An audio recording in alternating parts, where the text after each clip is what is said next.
நாளைய நம்பிக்கை இன்றைய செய்திகள். அனைவருக்கும் வணக்கம். இன்றைய தலைப்புச் செய்திகள்.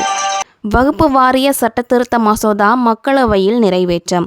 ஆதரவாக 288 உறுப்பினர்களும் எதிராக 232 பேரும் வாக்களித்தனர்.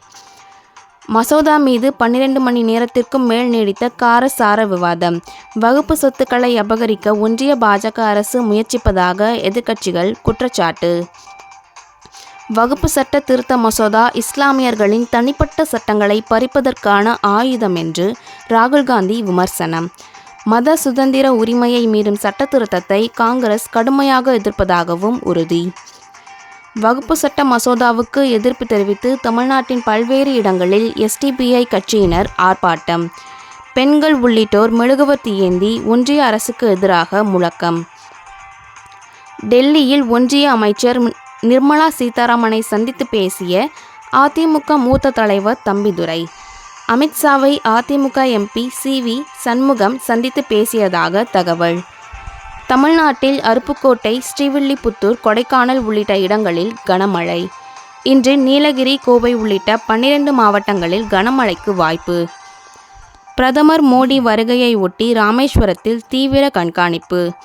பாம்பன் பாலம், கோவில், பொதுக்கூட்டம் நடைபெறும் இடங்களில் சிறப்பு பாதுகாப்பு குழு அதிகாரிகள் ஆய்வு. கச்சத்தீவை மீட்க கோரி சட்டப்பேரவையில் ஒருமனதாக தீர்மானம் நிறைவேற்றம். இலங்கை செல்லும் பிரதமர் மோடி மீனவர் பிரச்சினைக்கு நிரந்தர தீர்வு காண முதலமைச்சர் மு.க. ஸ்டாலின் வலியுறுத்தல். நாட்டின் பல்வேறு இடங்களில் நேற்று இரவு UPI சேவை பாதிப்பு. ஒரு வாரத்தில் 2வது முறையாக பாதிப்பு ஏற்பட்டதால் பயனர்கள் அவதி. பரஸ்பர வரிவிதிப்பு தொடர்பான அறிவிப்பை வெளியிட்டார் அமெரிக்க அதிபர் ட்ரம்ப். இந்தியாவிற்கு 26% இறக்குமதி வரி விதிப்பு. நிலநடுக்கத்தை தொடர்ந்து போர் நிறுத்தத்தை அறிவித்த மியான்மர் அரசு. மீட்பு பணிகளை வேகப்படுத்த போர் நிறுத்தம் மேற்கொள்வதாக விளக்கம். நடப்பு IPL தொடரில் பெங்களூரு அணிக்கு முதல் தோல்வி. 8 விக்கெட்டுகள் வித்தியாசத்தில் குஜராத் அணி வெற்றி பெற்று அசத்தல். நன்றி. மீண்டும் வேறொரு செய்தியில் காண்போம்.